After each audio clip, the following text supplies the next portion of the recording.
বাংলাদেশের রাজনীতিতে ফ্যাসিস্ট আওয়ামী লীগ, তাদের সহযোগী দোসর সিপিবি এবং যারা সচরাচর নিজেদেরকে মুক্তিযুদ্ধের পক্ষের শক্তি বলে দাবি করে, যেমন ধরেন সুলতানা কামাল চক্রবর্তী, মতি মাহফুজ, রেহমান সোবহান, জাফর ইকবাল, ধ্বজভঙ্গ বুড়া, জেরাই খান পান্না, ফজু পাগলা, বিরানি আলম, মুরগি কবির, তারপরে ব্যাংক ডাকাত মুনতাসির মামুন ইত্যাদি ইত্যাদি ইত্যাদি, এরকম আরও অনেক আছে। এদের চেতনা ব্যবসার একটা মূল উপাদান বা বয়ান হইতেছে 1971 সালে পাকিস্তানি আর্মি 9 মাসে, মানে মার্চ থেকে ডিসেম্বর পর্যন্ত বাংলাদেশে একটা জেনোসাইড বা গণহত্যা করেছে এবং সেই জেনোসাইডে 30 লক্ষ মানুষ শহীদ হয়েছে। আর পূর্ব পাকিস্তানের তৎকালীন 7.5 কোটি জনসংখ্যার মধ্যে নাকি 1 কোটি মানুষ ঘর বাড়ি ছাইরা ভারতে আশ্রয় নিয়েছিল। এই দুইটা ছাড়াও আরও আছে, 2 লক্ষ মা বোনকে নাকি ধর্ষণ করেছিল পাক বাহিনী আর তার দোসরেরা। এবং এই সমস্ত অত্যাচার নির্যাতনের পরিণামে ভারত মানবিক কারণে আগায় এসে তৎকালীন পূর্ব পাকিস্তানে সামরিক অভিযান চালায়, পাকিস্তানি সেনাবাহিনীকে পরাজিত কইরা আমাদের মুক্ত স্বাধীন কইরা দেয়।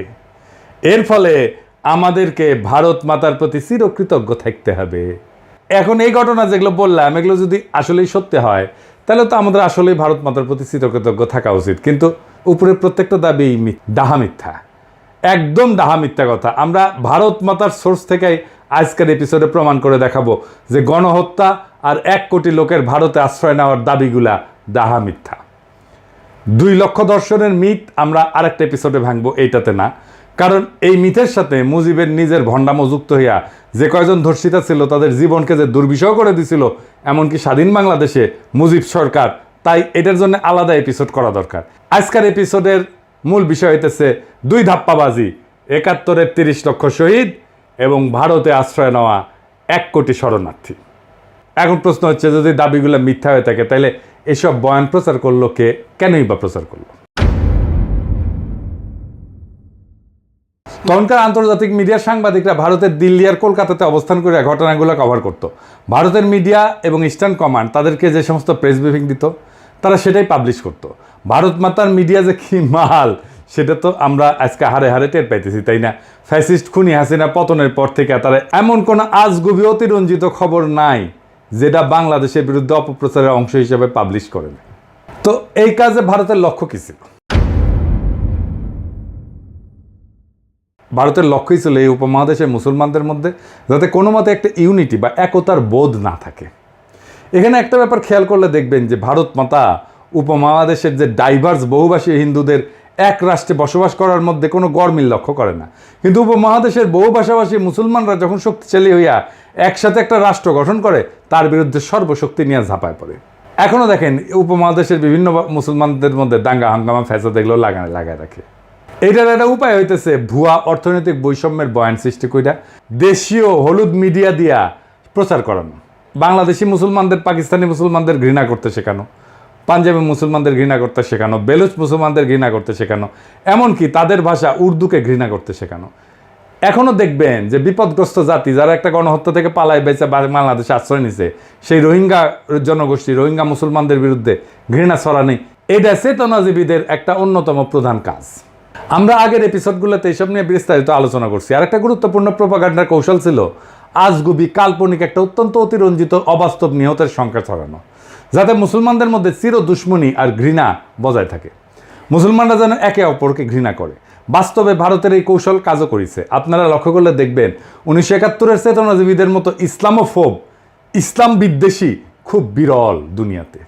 যতগুলো ইসলামোফোব আছে সব কয়টা শতকরা 100% ভারতের 5 দালাল এবং আওয়ামী লীগের 71-এর চেতনাজীবী।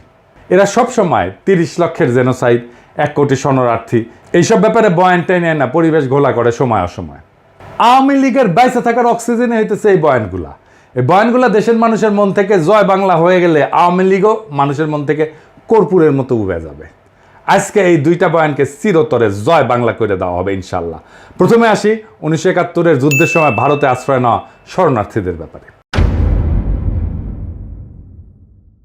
দাবি করা হয় 1 কোটি মানুষ পাকিস্তানি বাহিনীর আক্রমণে ঘরবাড়ি ছেড়া ভারতের শরণার্থী শিবিরে আশ্রয় নিয়েছিল।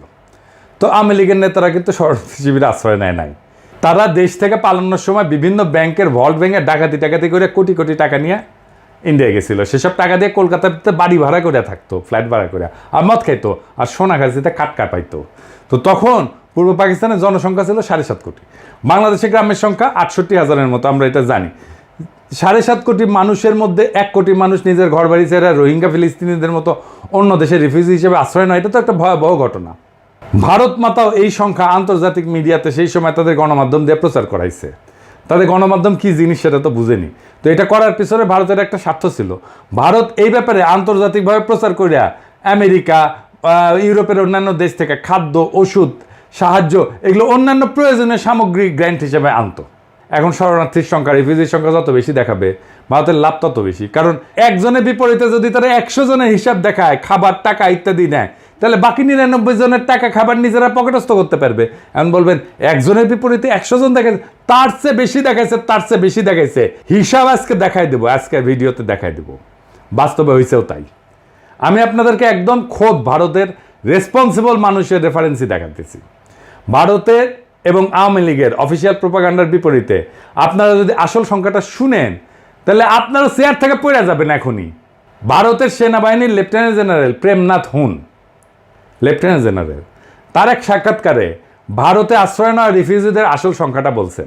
জেনারেল হুন কিন্তু কোনো সুশীল বামপন্থী মানুষ না, উনি একজন কট্টর হিন্দুত্ববাদী, যিনি রিটায়ারমেন্টের পর শিবসেনাতে জয়েন করছিলেন, এখন এরপর বিজেপিতেও যোগ দিচ্ছেন।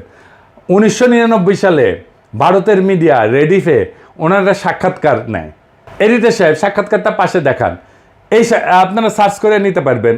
এই সাক্ষাৎকারে জেনারেল হুন 1971 সালে ভারতে আশ্রয় নেওয়া শরণার্থীদের আসল সংখ্যাটা প্রকাশ করছিলেন। সংখ্যাটা হইতেছে কত? শুইনা পড়ে যায় না চেয়ার থেকে, চেয়ারে সিট বেল্ট বেঁধে নেন। 90,000। 90,000, ঠিকই শুনেছেন, 90,000। কই 1 কোটি আর কই 90,000। বাংলাদেশে গ্রামের সংখ্যা 68,000। বাংলাদেশের অধিকাংশ জনগোষ্ঠী, মেজরিটি সংখ্যক গ্রামের কেউই ভারতে গিয়ে আশ্রয় নেয় নাই। গ্রামের সীমিত সংখ্যক ব্যক্তি ভারতে গিয়ে আশ্রয় নিয়েছিল। এখন কাঁঠালরানী পতনের পরই তো ফ্যাসিস্ট আওয়ামী লীগের দুর্বৃত্তরা বিপ্লবী জনতার ধাওয়া খাইয়া প্রায় লাখখানেক দুর্বৃত্ত ভারতে গিয়ে আশ্রয় নিছে। কলকাতাত আওয়ামী লীগ আবার অফিস খুলিছে। আরো অনেক দুর্বৃত্ত পলাইতে গিয়ে বিপ্লবী জনতার হাতে ধরা গেছে। কালামানিক তো পলাইতে গিয়ে সর্বস্ব হারায় মনের দুঃখে কলা পাতের উপরে শুয়েছিল। 1971 সালে এখনকার চেয়ে কম সংখ্যক মানুষ ভারতে গিয়ে আশ্রয় নিয়েছিল। ভারত মাতা এবং আওয়ামী লীগের প্রোপাগান্ডা কিভাবে 90,000 1 কোটিতে রূপান্তরিত হয় দেখছেন। কাহিনী এখানে শেষ না। তৎকালীন পূর্ব পাকিস্তানে ভারতীয় মদতে আওয়ামী লীগের বিদ্রোহের ফলে দেশে আইন শৃঙ্খলা ব্যাপক অবনতি ঘটে। এর সাথে অবাঙালি মুসলমান হত্যা, ক্যান্টনমেন্টে আক্রমণ, এমনকি পাকিস্তানি আর্মিদেরকে খুন করা, এর জবাবে কাউন্টার ইনসার্জেন্সি অপারেশন ইত্যাদি কারণে আওয়ামী লীগের দুর্বৃত্ত ছাড়াও বেশ কিছু নিরীহ মানুষ ভারতে আশ্রয় নিতে বাধ্য হয়। আমার পরিবারও ভারতে আশ্রয় নিয়েছিল। তৎকালীন পাকিস্তান সরকার একটা পলিসি ছিল না যে পূর্ব পাকিস্তানের মানুষকে রিফিউজি বানায় ভারতে পাঠায় দেওয়া। এটা আমরা কিভাবে জানি?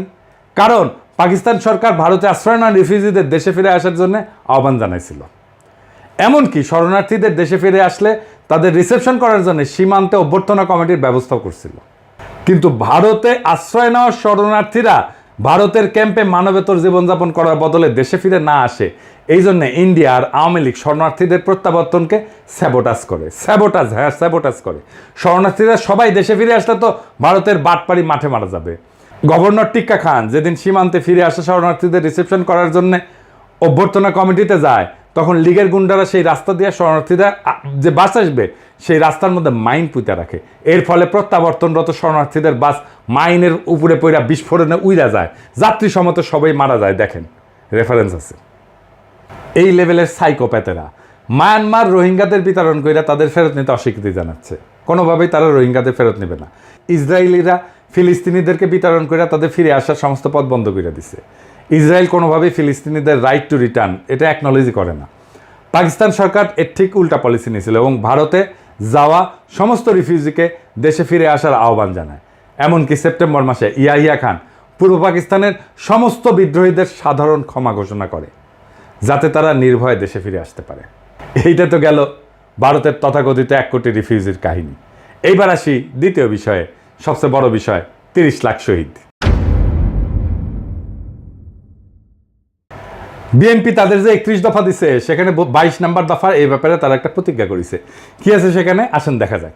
অনেকগুলো দাবির মধ্যে এটা বলছে যে 71 সালে নিহত হওয়া মানুষের সংখ্যা এক্সটেন্সিভ সার্ভে করে বের করবে। তো এক্সটেন্সিভ সার্ভে কে করবে, কিভাবে করবে, সেটা পদ্ধতিগত স্বচ্ছতা কতটুকু থাকবে, এমস্ত ব্যাপারে একটু পরে আসতেছি। এর আগে 2015 সালের ডিসেম্বর মাসে বেগম খালেদা জিয়া এই ব্যাপারে একটা বক্তব্য দিয়েছিলেন। সেটা শুনে আওয়ামী লীগ আর সিপিবি বামদের মাথা খারাপ হয়ে গেছিল, চিল্লাপাল্লা শুরু করছিল। পারলে ওই দিনই খালেদা জিয়াকে জেলে নিয়ে যায়। খালেদা জিয়া বলছিলেন যে মুক্তিযুদ্ধে শহীদদের সংখ্যা নিয়ে বিতর্ক আছে, দেখেন এবং এডিটর সাহেব কথাটা শুনায় দেন। আজকে বলা হয় যে 1 লক্ষ লোক শহীদ হয়েছে, এইটা নিয়েও অনেক বিতর্ক আছে যে আসলে কত শহীদ হয়েছে মুক্তিযুদ্ধের সময়, এটা নিয়েও বিতর্ক আছে, নানা বই হিসাব আছে। এখনো অনেকেই বলে, এমনকি যারা আওয়ামী লীগ বিরোধী তারাও বলে যে 71 সালে মুক্তিযুদ্ধ শেষে সোহরাওয়ার্দীর বডিগার্ড যখন 10ই জানুয়ারি 9 মাস পশ্চিম পাকিস্তান থেকে বাংলাদেশে ফিরে আসে, তখন সে এক বিদেশি সাংবাদিককে নিহতের সংখ্যা 3 লাখ বলতে গিয়ে ইংরেজিতে ভুলে 3 মিলিয়ন বলে। এরপর একবার বলে ফেলার পর সেটা বারবার রিপিট করতে করতে আন্তর্জাতিক মিডিয়াও আনক্রিটিক্যালি কোনো যাচাই বাছাই ছাড়াই সেই সংখ্যা বিভিন্ন জায়গায় কপি পেস্ট করে প্রিন্ট করে প্রচার করতে থাকে। এখন এইটা সাংবাদিকতা পেশার একটা কমন বৈশিষ্ট্য যে সাংবাদিকরা এক জায়গায় পাবলিশ হওয়া রিপোর্ট কপি পেস্ট করে নিজেদের মধ্যে পাবলিশ করতে থাকে। আসল ইনভেস্টিগেটিভ সাংবাদিকরা ব্লাইন্ডলি কোনো রিপোর্ট কপি পেস্টের এই অভ্যাস ফলো করে না, সেই ব্যাপারে তদন্ত করে দেখে। এটা খালি বাংলাদেশে না, আমেরিকা সহ পাশ্চাত্যের মিডিয়াতেও হয়। ইনভেস্টিগেটিভ জার্নালিজমের আইকন ওয়াগারের পথ বালক না, ওয়াগারের পথ বালক না, এগুলো আইকন, মেলা আইকন আছে। সেমর হার্স নামে একজন বিখ্যাত ইনভেস্টিগেটিভ জার্নালিজমের আইকন আছে, এ ব্যাপারে অনেক লিখছেন এবং তার গ্রাউন্ড ব্রেকিং সব ইনভেস্টিগেশন রিপোর্ট যেগুলো সবগুলো মেজর নিউজ মিডিয়ায় আলসেমি করে কপি পেস্ট করে অসংখ্য বয়ানকে তথ্য প্রমাণ সহ রিপিউট করছে। এখন যারা বলে সোহরাওয়ার্দীর বডিগার্ড 3 লাখ বলতে গিয়ে 30 লাখ বলছে, তারা ওই 3 লাখ সংখ্যাটাই বা কোন সার্ভের ভিত্তিতে পাইছে? যদি এটা জিজ্ঞেস করেন এই ব্যাপারে কোনো জবাব পাবেন না। ঘুরে ফিরে কিছু পেপারে কপি পেস্ট করে কিছু আর্টিকেল বড় জোর দেখাবে, যেসব আর্টিকেলে কোথাও কোনো ধরনের ফিল্ড সার্ভের কোনো রেফারেন্স থাকে না। এখন এটা মানলাম যে সোহরাওয়ার্দীর বডিগার্ড মূর্খতা ছিল, তো কয়েকবার ফেল করে ক্লাস 10 পাস করছে, ম্যাট্রিক পরীক্ষায় নকল করে পাস করতো আর অন্যদেরকেও নকল করতে উৎসাহ দিত। সে লাখকে ইংরেজিতে মিলিয়ন বলছে। এখন প্রশ্ন হচ্ছে 3 লাখ সংখ্যাটাও তো 30 লাখের মতোই ভিত্তিহীন, বাইরে একটা সংখ্যা।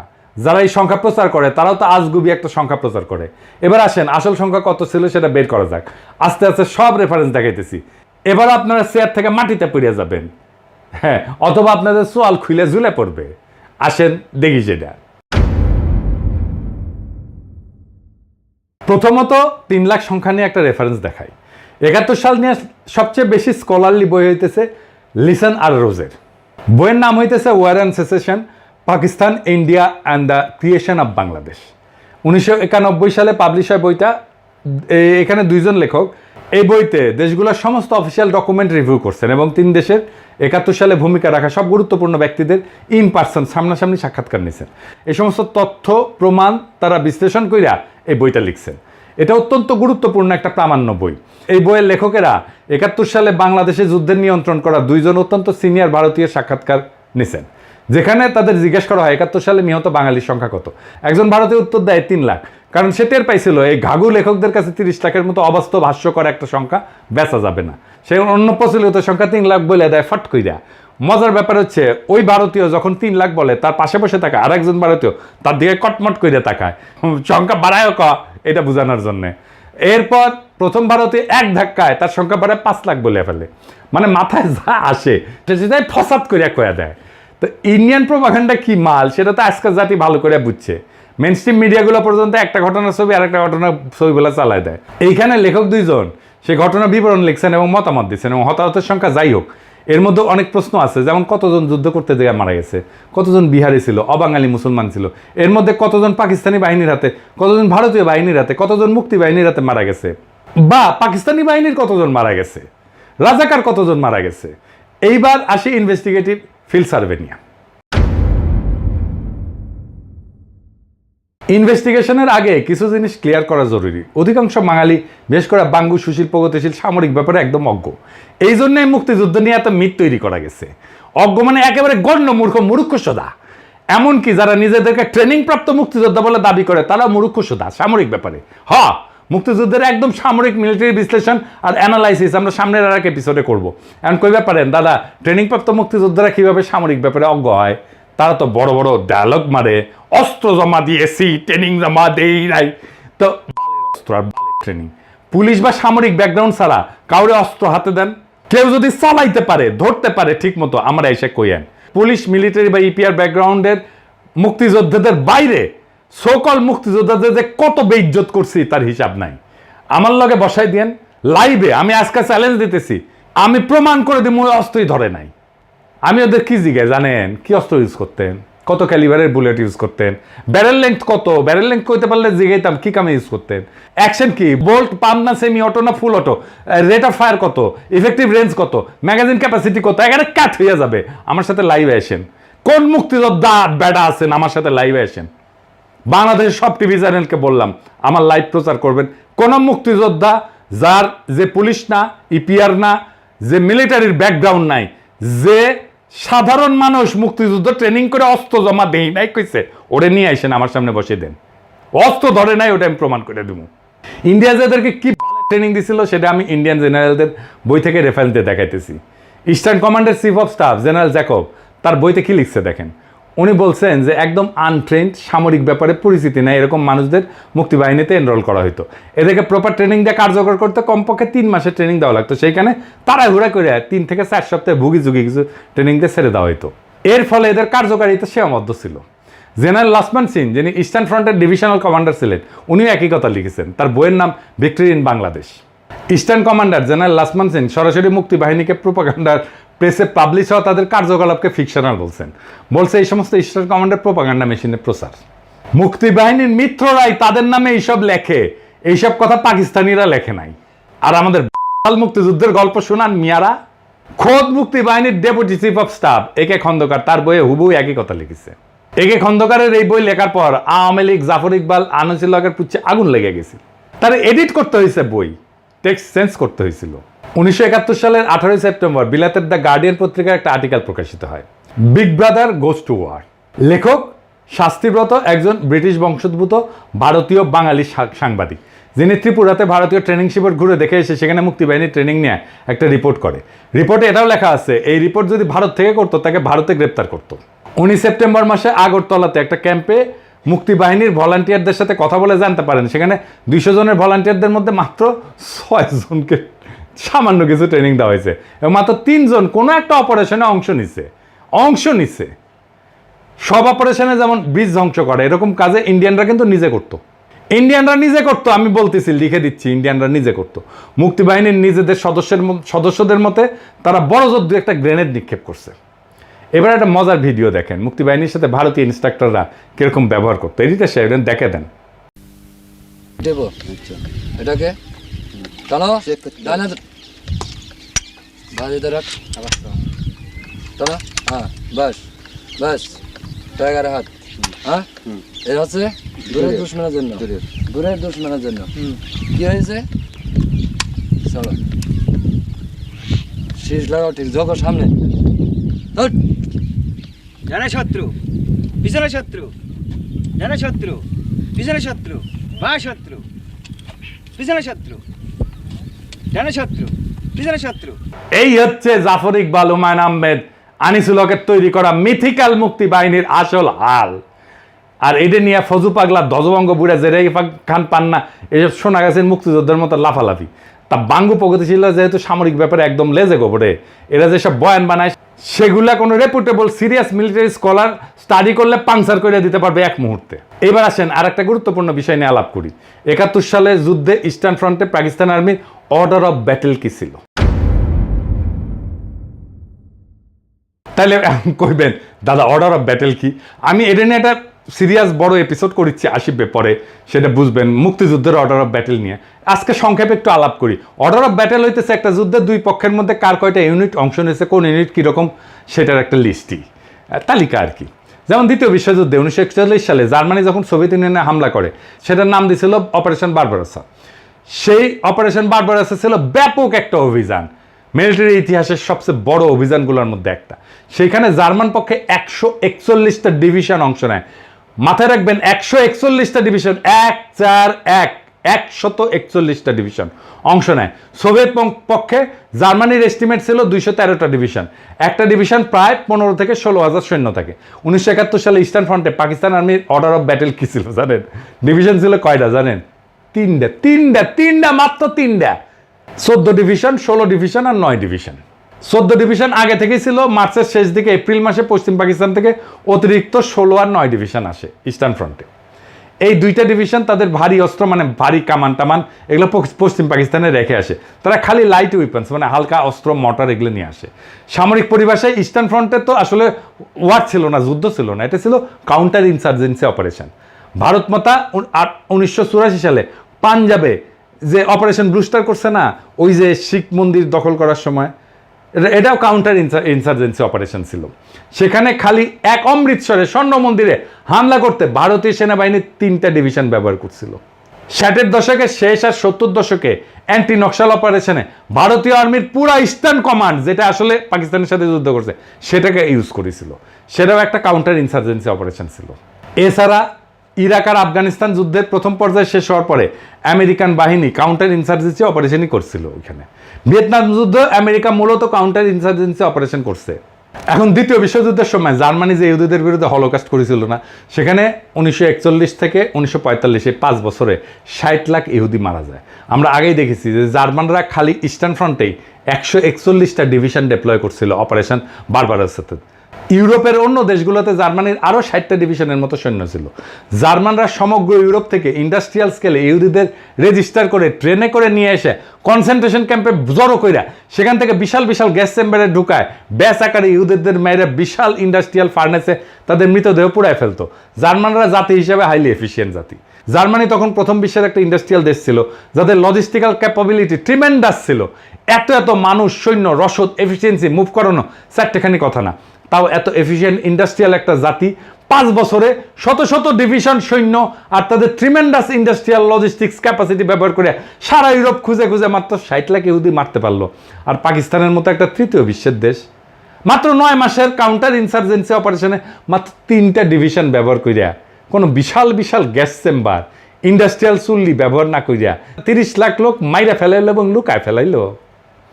গাঞ্জা না খাইলে নাকি প্রগতিশীল হওয়া যায় না। তো গাঞ্জার এই নৌকা কোন পাহাড়তলিতে নিছিল দেখেছেন? কেউ প্রশ্ন করে নাই, কেউ প্রশ্ন করে নাই, কাউরে প্রশ্ন করতে দেয় নাই। এরাই প্রগতিশীলতা, এরাই মুক্তিযুদ্ধের চেতনা। বাঙ্গু প্রগতিশীলদের গোজামিল দেওয়া বয়ানকে যে কোনো মিলিটারি এক্সপার্ট অ্যানালাইসিস করলে জয় বাংলা করে দিতে পারবে। 2023 সালে গাজার যুদ্ধে ইসরায়েল প্রায় 2 বছর ধরে গাজার উপরে ব্যাপক এরিয়াল বোম্বিং করছে। গ্যাস চেম্বারের পর এরিয়াল বোমিং হচ্ছে সবচেয়ে বড় এফিশিয়েন্ট মেথড অফ জেনোসাইড। যুদ্ধ বিমান থেকে 1000 বা 2000 পাউন্ডের একটা বোমা একটা ঘনবসতিপূর্ণ এলাকায় ফেললে ব্যাপক ক্ষয়ক্ষতি হয়, অসংখ্য মানুষ হতাহত হয়। ভিয়েতনাম যুদ্ধের 10 বছরে 1965 থেকে 1975 পর্যন্ত চলছে।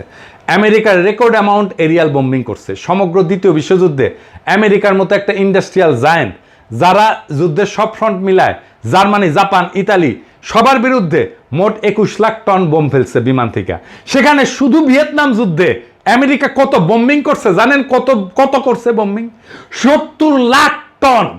সেটা করার পরে ভিয়েতনামের সিভিলিয়ান ক্যাজুয়ালিটি ছিল 3 থেকে 4 লাখ। ভিয়েতনামও বাংলাদেশের মতো একটা ঘনবসতিপূর্ণ দেশ। ইসরায়েল গাজার মতো ঘনবসতিপূর্ণ একটা জায়গাতে প্রায় 2 বছর ধরে ব্যাপক এরিয়াল বোম্বিং কইরা প্রায় সব বিল্ডিংকে ধ্বংসস্তূপে পরিণত করছে, আপনারা দেখছেন চোখের সামনে। এরপরেও গাজার হেলথ মিনিস্ট্রি হিসাবে গাজাতে 2 বছরে নিহতের সংখ্যা 70,000-এর মতো। প্রথম বিশ্বযুদ্ধের পর সবচেয়ে ব্লাডিয়েস্ট রক্তাক্ত যুদ্ধ ছিল ফ্রান্সে ভার্ডুনের যুদ্ধ। এই যুদ্ধ 1916 সালের 10 মাস ধরে সংগঠিত হয়। 10 মাস ধরে 12 লাখ জার্মান আর 11 লাখ ফরাসি সৈন্য রিলেটিভলি একটা অত্যন্ত ছোট এলাকায় জড়ো হয়ে ক্রমাগত আক্রমণ প্রতি আক্রমণ করতে থাকে। 2 দেশই শিল্পোন্নত, প্রথম বিশ্বের দেশ, বিশাল ইন্ডাস্ট্রিয়াল আর লজিস্টিক্যাল ক্যাপাসিটি।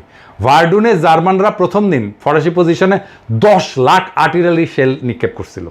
10 লাখ, 1-2 হাজার না, 10 লাখ একদিনে। পুরা যুদ্ধের 2 পক্ষ মিলে 4 থেকে 5 কোটি খালি আর্টিলারি শেল নিক্ষেপ করছে। কত কোটি কোটি রাউন্ড রাইফেল আর মেশিন গানে গুলি খরচ করছে সেটার তো হিসাবই নাই। ভার্ডুনের যুদ্ধে জার্মান সৈন্যর ক্যাজুয়ালিটি বা নিহত হয়েছে 1.5 লাখ, ফরাসি হতাহতের সংখ্যা 1.5 লাখের মতো। সেখানে পাকিস্তান পুরা 9 মাসের কাউন্টার ইনসার্জেন্সি অপারেশনে কোথাও কোনো ধরনের এরিয়াল বোম্বিং না কইরা 30 লাখ বা 3 লাখ মাইরা ফেললো। এই কোদা দড়ি ফেলাও বাইয়া উঠে যায়। ওই মূর্খ সোদা বাঙ্গু প্রগতিশীলদের এই সমস্ত বয়ান শুনলে আসমানে উঠে যেতে ইচ্ছা করে। এবার আসি, তাহলে কি 71 সালের নিহতের সংখ্যা নিয়ে কোনো ইনভেস্টিগেটিভ জার্নালিজমের রিপোর্টই নাই?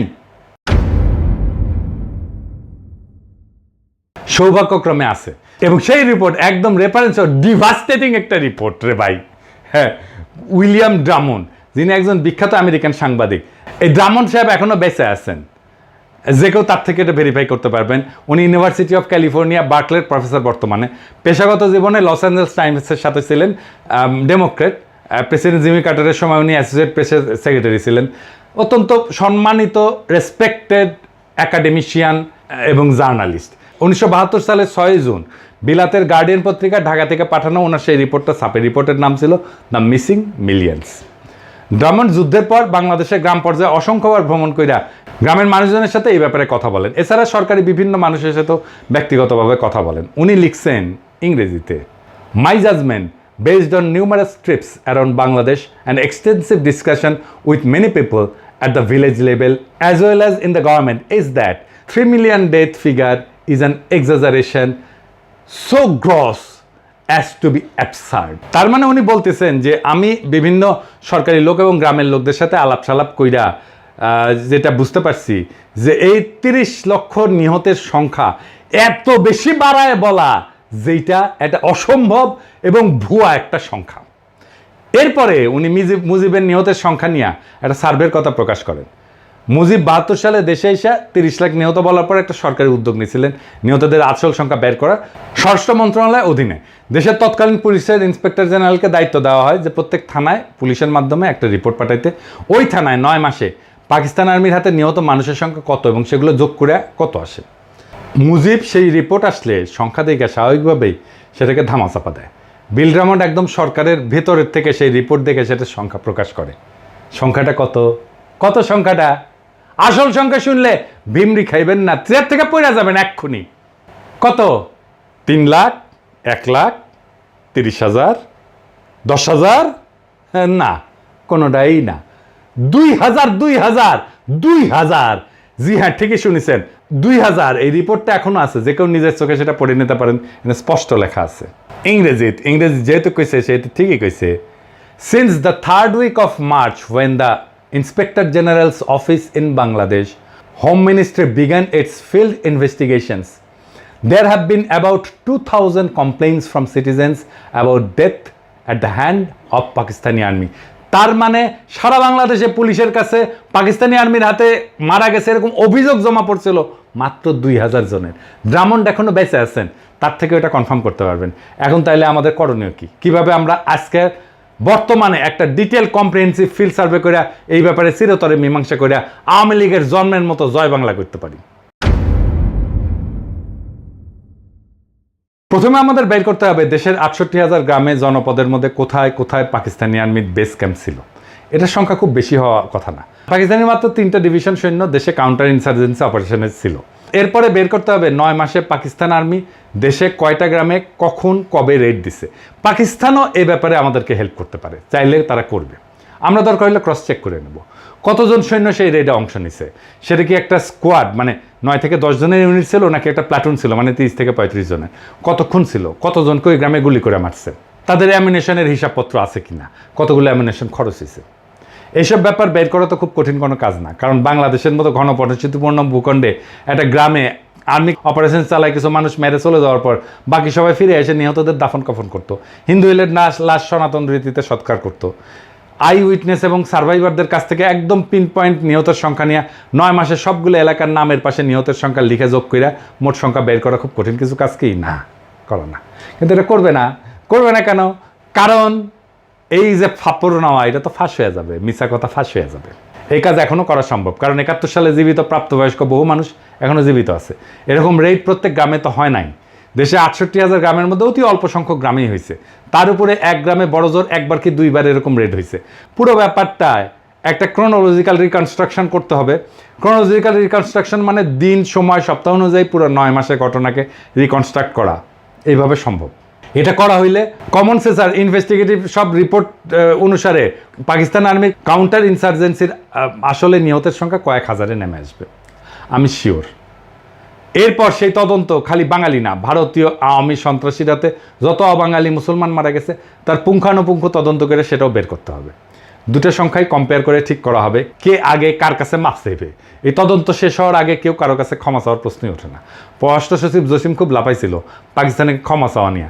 আবার পাকিস্তানের টিম আসতেছে, এবার ক্ষমা চাওয়া তাহলে এই আলাপ যে তুলবে না তার পাশার ফালস আমরা সব উঠায় ফেলা হবে যদি বেশি ফালাফালি করে, বাটাম একেবারে খুলে ফেলাম এবার যদি কেউ এই আলাপটা তোলে। একবার যদি মুক্তিযুদ্ধের চেতনার কুর করে নিয়ে ওঠে তাদের, বিএনপি যেহেতু তাদের 31 দফার মধ্যে এই পয়েন্ট ইনক্লুড করছে, আল্লাহ চায় তো ভবিষ্যতে যদি তারা নির্বাচনে জিতে ক্ষমতায় আসে, চান্স যদিও কম, যাই হোক, হ্যাঁ, তাহলে এইটা বাস্তবায়ন করুক। তারা কিভাবে বাস্তবায়ন করবে? যদি কোনো আমলা বা সচিবকে দিয়ে এটা কমিটি বানায়, দায় সারা অস্বচ্ছ তদন্ত চালায় রিপোর্ট দেয়, সেটা অবশ্যই আমরা প্রত্যাখ্যান করব। এখন বিএনপিতেও তো চেতনাজীবীতে ভৈরা শেষ, তার মধ্যে সব চেতনার দালালরা ঢুকে বসে আছে।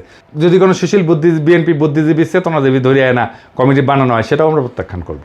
এই ব্যাপারে সবচেয়ে বেশি গুরুত্বপূর্ণ যেটা, সেটা হচ্ছে ফিল্ড ইনভেস্টিগেশনের স্বচ্ছতা। বাংলাদেশের আমলা, বিশ্ববিদ্যালয়, শিক্ষক, এইসবের যা হজবরল অবস্থা, তাদের দিয়ে এই ম্যাগনিটিউডের কোনো কাজ স্বচ্ছভাবে দ্রুত এফিসিয়েন্টলি করার প্রশ্নই ওঠে না। ওই এফিসিয়েন্সি বাংলাদেশের নাই এখন। এটার জন্য একমাত্র সমাধান হচ্ছে একটা ওয়েল রেসপেক্টেড আন্তর্জাতিক কমিশনকে বাংলাদেশে ডেকে আনা, তাদের দিয়ে ফিল্ড সার্ভে করা, ইনভেস্টিগেশন করানো।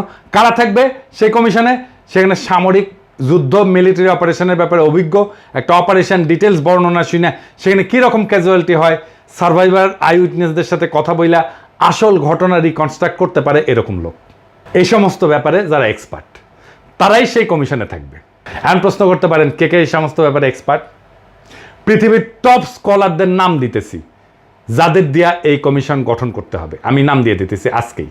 Professor Jeffrey Wawro, university of north টেক্সাসের সামরিক ইতিহাসের অধ্যাপক এবং ইউএনটি মিলিটারি হিস্ট্রি সেন্টারের পরিচালক। Professor John Mearsheimer, university of Chicago আর ওয়ার্ল্ডের Harrison distinguished service professor. Professor Benny Morris, Ben Gurion university নেগেভের মধ্যপ্রাচ্য স্টাডিজ বিভাগের ইতিহাসের অধ্যাপক। প্রফেসর উইলিয়াম ড্রামন্ড, যার কথা আগে বলছি, UC Berkeley graduate school of জার্নালিজমের সাংবাদিকতার অধ্যাপক। Professor Christopher Andrew, university of কেমব্রিজের আধুনিক এবং সমসাময়িক ইতিহাসের এমিরেটাস অধ্যাপক। প্রফেসর টম নিকলস, অবসরপ্রাপ্ত স্ট্র্যাটেজি অধ্যাপক, ইউএস নেভাল ওয়ার কলেজ। এরা প্রত্যেকেই তাদের ফিল্ডের টপ স্কলারদের মধ্যে একজন। প্রত্যেকের একাডেমিক আর রিসার্চ ইন্টিগ্রিটি আনকোয়েশ্চেনেবল। এরা যৌথভাবে কোনো তদন্তের ওপিনিয়ন দিলে সেটা সমস্ত আন্তর্জাতিক গণমাধ্যম, যেমন ধরেন নিউ ইয়র্ক টাইমস বলেন, গার্ডিয়ান বলেন, ওয়াল স্ট্রিট জার্নাল বলেন, ওয়াশিংটন পোস্ট বলেন, দ্য টেলিগ্রাফ বলেন, লোমন্দ বলেন, সবাই সেটা বড় করে হেডলাইন নিয়ে ছাপবে এবং পজিটিভ রিভিউ দিবে। এদের ফিল্ডে করা কাজকে আন্তর্জাতিক মহলে ভারত আওয়ামী মার্কা ছাপতি বাদে আর কেউ প্রশ্নই তুলবে না। এইভাবে যদি একটা স্বচ্ছ ট্রান্সপারেন্ট আন্তর্জাতিক স্কলারদের নিয়ে গঠিত কমিশন দেওয়া তদন্ত করানো হয়, সেটা ভারতীয় আওয়ামী বয়ানের ধুতির কাঁচা টাইনা খুলে দেবে। ভারত আওয়ামী লীগ বয়ান যেটা সৃষ্টি করা হয়েছিল উপমহাদেশের মুসলমানদের মধ্যে যাতে আজীবন শত্রুতা তিক্ততা বজায় থাকে, যাতে তারা কখনো একতাবদ্ধ হইয়া এই অঞ্চলের ভারতীয় আগ্রাসন মোকাবেলা করতে না পারে, সেটা চিরতরে জয় বাংলা হইয়া যাবে। ভারত মাতা আওয়ামী লীগ আর তাদের বয়ান নতুন বাংলাদেশের ইতিহাসে আস্থা করে নিক্ষেপিত হবে। নতুন বাংলাদেশকে এই সত্যভিত্তিক ইতিহাসেই শক্তি দেবে, যেখানে মিথ্যার স্থান হবে না, আর সত্যের উপরে জনগণের আস্থা হবে আগ্রাসন প্রতিরোধের সবচেয়ে বড় অস্ত্র। ইনশাআল্লাহ জয় হবে সত্যের, আর ইতিহাস লেখা হবে। এই প্রজন্ম মিথ্যার শিকল ভেঙে সত্যকে মুক্ত করছিল, আবার সেই সত্যকে সে মুক্ত করবে। ইনকিলাব জিন্দাবাদ।